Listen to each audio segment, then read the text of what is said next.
There's this one thing I just don't understand about you atheists. Why are you so okay with ceasing to exist?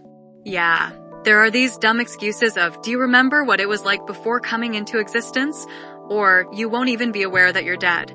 Nevertheless, there'll come a time when everything you have ever experienced will be gone. Maybe that doesn't matter, since there are childhood events we thought we would remember forever, and now they don't even come to mind. What would it be like to get amnesia? Well, it looks like ceasing to exist isn't that bad after all. Just another consequence of decaying. However, there seems to be an entity claiming that we will never cease to exist once created. Since there's room for reasonable doubt, why do you so passionately side with the side that denies that entity? It's like, it's not even for the sake of rejecting wishful thinking and deceiving yourselves, because you can't cope with death.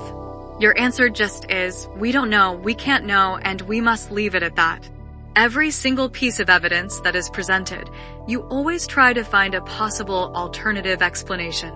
Not a true alternative, since it doesn't exist, but a possible alternative that allows you and excuses you, so you do not have to engage with what was presented seriously and honestly.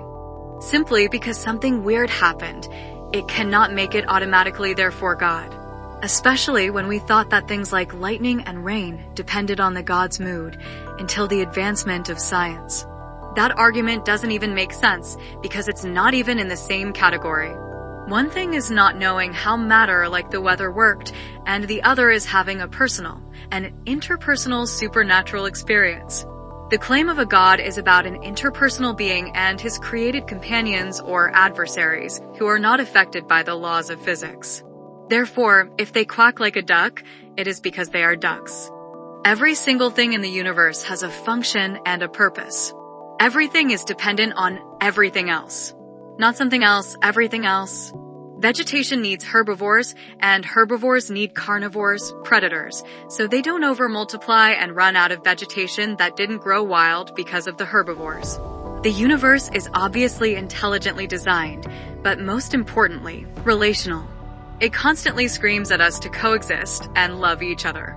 If that doesn't automatically make you assume, therefore, God, a relational entity that created a relational system, the Bible is right once again. For the wrath of God is revealed from heaven against all ungodliness and unrighteousness of men, who by their unrighteousness suppress the truth. For what can be known about God is plain to them, because God has shown it to them. For his invisible attributes, namely, his eternal power and divine nature, have been clearly perceived ever since the creation of the world in the things that have been made. So they are without excuse. The first time I said God did not exist, and I knew I was lying, was when one time I looked at the starry night sky and I saw the beauty of the universe. It was like I was at the planetarium. Just like at the planetarium, someone did this and I knew it. The problem is people can't accept that something might have been created for aesthetic's sake. It was, and why can't it also have a function and a purpose? Is anything too hard for the Lord?